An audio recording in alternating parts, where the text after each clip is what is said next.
crisis. An astonishing 73% of Americans do not trust most or all of what they hear from the White House. Nearly half of Republicans agree. Americans also weighing in on the president's use of Twitter. It is a very effective form of communication. I'm not unproud of it. I have all these millions of people, and it's a great way to get a message out. While 45% of Americans do think the president's tweets are effective, 72% believe his tweets send the wrong message to world leaders. I don't think that it's helpful in terms of legislation moving ahead.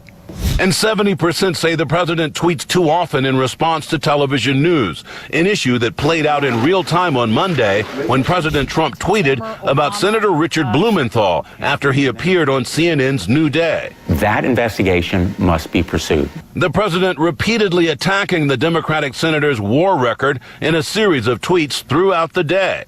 I have no idea about what is in his mind. I will not be distracted by this bullying. The president also going after the New York Times after they published a story about Vice President Pence positioning himself for a possible run in 2020 if Trump bows out. Trump also falsely accusing the media of not covering UN sanctions on North Korea after CNN covered the story extensively all weekend. The president's tweet came at the same time Jake Tapper was reporting on the story. And the president continues to watch television news, also continues to tweet. 13 tweets yesterday, 4 so far this morning, including one talking about his briefing on the opioid crisis, which will occur later today. That'll be the first time we've seen the president on this working vacation. Chris and Allison. Okay, we'll obviously be looking for that, Joe. Thank you very much. So let's bring in our panel now to discuss this. We have CNN politics reporter and editor-at-large Chris Cillizza, CNN political analysts David Drucker, and Karin Demersion. Great to see all of you. David Drucker, let's just look at the headlines from this poll. I think it bears repeating. So President Trump's approval rating is at only 38%. And it's always good to get some historical context of where his predecessors were at this time in their administration. So let's pull up that poll, because what you can see is that the person closest to him was actually Bill Clinton. In 1993, he was at only 44%. But then some of them, Kennedy, Eisenhower, had soaring highs of 75, 73%. What do you see in all of this? Well, I think there are a couple of interesting findings in the poll, and I think the comparison is good because it tells you both the danger that Trump and his party faces, but also shows you there's time for recovery. Bill Clinton was reelected in 1996, but his party was shellacked in 1994 in that famous Republican contract with America. Republican resurgence, grabbed control of Congress for the first time in 40 years. Two things about the CNN poll. One, his numbers with Republicans and non-college educated whites are down. And that means that he's hurting with the Republican Party broadly. He's only at 83%. He really should be up around 90%. And non-college educated whites, which we consider to be Trump's sort of core enthusiastic base, also has a lower opinion of him. The one thing that jumped out at me, though, in addition to that, was can Trump manage the government with Republicans and independent-leaning conservatives who lean independent or independents? They look at his ability to manage the government at just 50%.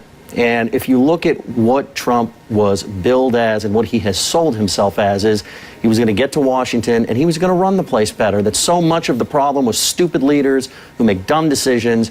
And this means that the chaos coming out of the White House periodically over the past 6 months, not just in the past few weeks, is taking a toll, and Trump really has to right the ship. Part of that gets to how he communicates, but part of that gets to his failure to negotiate big legislative deals and negotiate on a level of on foreign policy in a way that makes Americans comfortable that he knows what he's doing. I was just reading a pollster's take on this, Karin, that Trump has had to work to get these bad numbers because he's got people who are basically sanguine about the state of the world. When you look at the status quo numbers in here, they're pretty good relatively. He's got a good stock market. He's got good job growth. And this is his honeymoon honeymoon period as president. Do you agree with that, that this is a function of self-inflicted wounds? Many of Trump's wounds are certainly self-inflicted, some because of the way he tweets about members of his own administration and various things that are happening around him in Washington.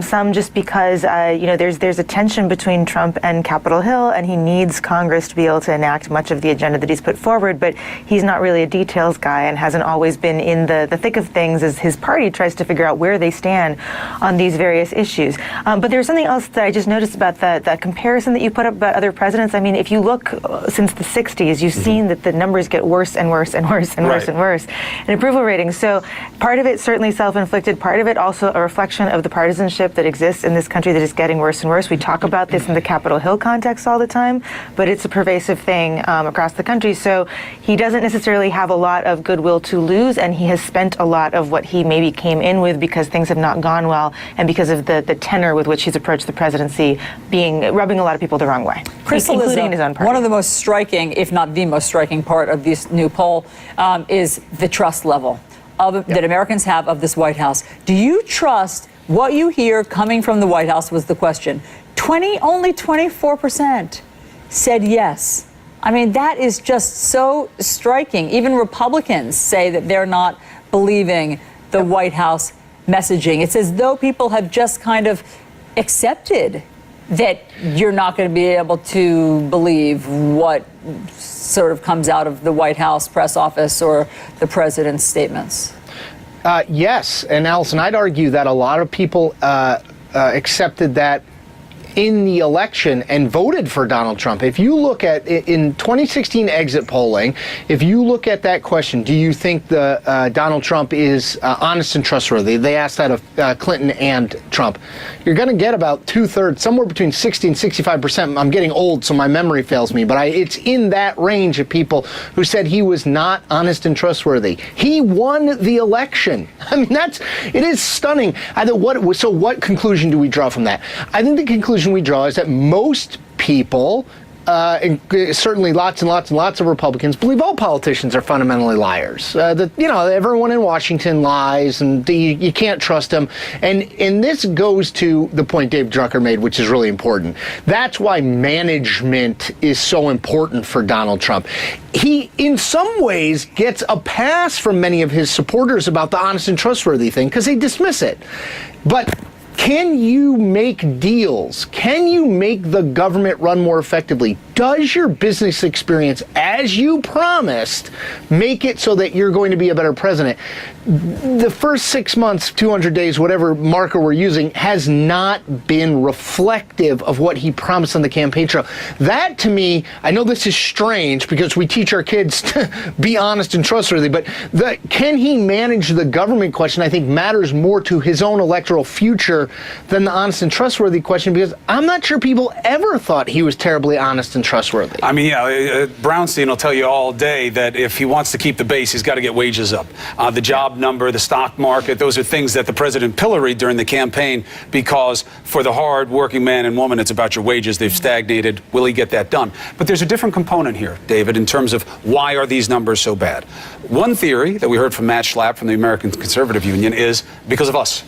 Because the coverage is so negative that it is kind of just like, oozed over the president and colored perceptions of him. The other one is, no, it's because of what he does on social media. He is driving the negativity by creating narratives that are often false or misleading or worse or attacking, and he is engendering negativity. The poll reflects the latter, that his tweets, 70%, they don't think they're good for him. Yeah, look, I love Matt, but if we were that influential, then a lot of things in politics would look different. And when I talk to Republican voters, and I've spent a lot of time asking Republicans how do they feel about the president's tweets and behavior versus his agenda, what they've told me and what they've told a lot of us is that they like the president's agenda. They don't regret their vote because the alternative was Hillary Clinton as president, but that they don't like the tweets. They don't like the weird antics and behavior, and they'd like to see the president just do what he promised and be a leader. And Kellyanne said the same thing, by the way. And that was key because when she goes on television, Trump's favorite venue for information, and says something like that, acknowledging the legitimacy of the polling, she's trying to send a message. And what Trump has to be careful of is that outside of whatever percentage of his base will never go away, and we know it's a little bit fungible based on the most recent polling, there's a universe of Republicans that were always skeptical of him and that they have a shelf life with all of this stuff. They want to see him succeed.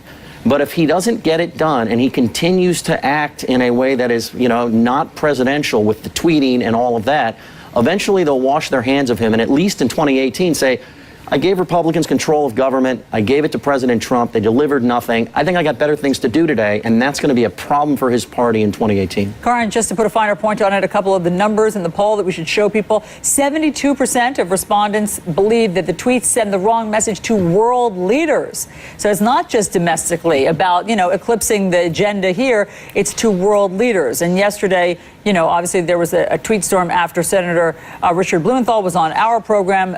President Trump was tweeting in real time criticisms of Senator Blumenthal, particularly what he had said was his war record, which of course is confusing again because Donald Trump doesn't have the most illustrious military service record.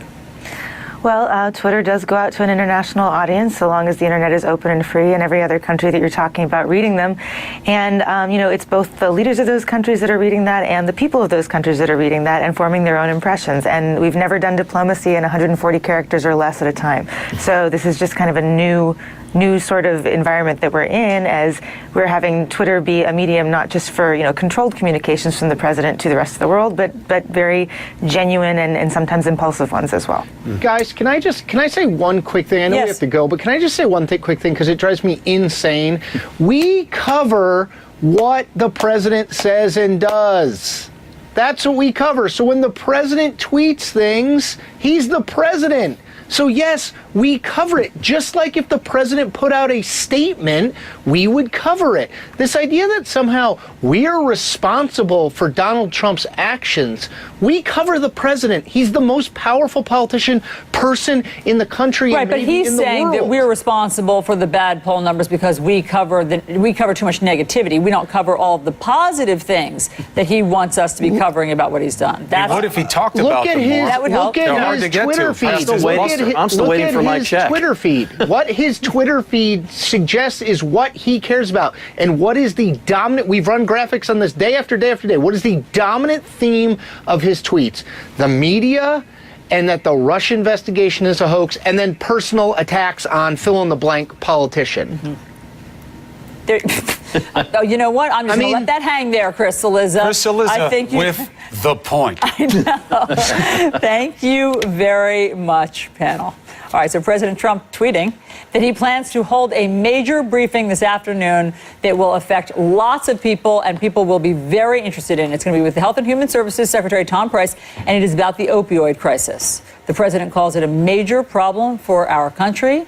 It is something Nashville Mayor Megan Barry knows all too well as she mourns the death of her 22-year-old son, Max, and he died last week of a drug overdose. The mayor vows to become a voice in fighting the opioid crisis. Listen to her describe the knock on her door at 3 a.m. when a police officer came to her home to deliver the news. He told me that Max had passed away, and he had to repeat it several times because that was not what my brain could hear. Mayor Barry's son spent a month in a rehab facility in Florida last year. And the mayor making her story known just to repeat something that has become painfully obvious. No one is immune from this scourge. I've been involved with this for about 30 years, and nobody in the community has ever seen anything like what opioids are doing.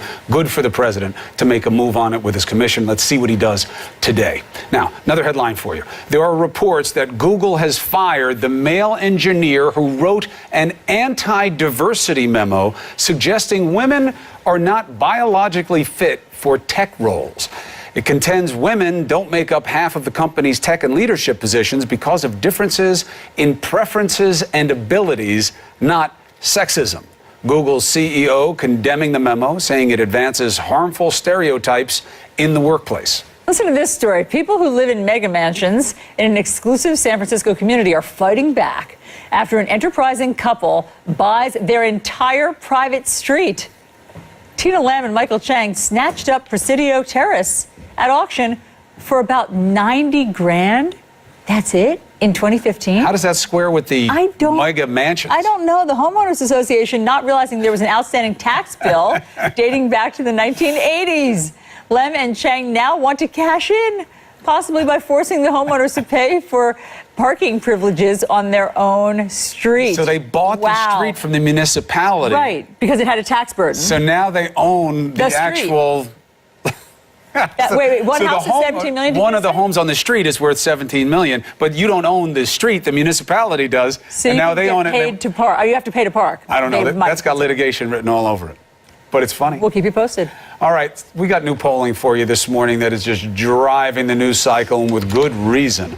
It is the first solid reckoning that we see that the president may have trouble with his base, and it's self-inflicted. How deep is this problem? What is the fix? Let's talk to one of the president's supporters next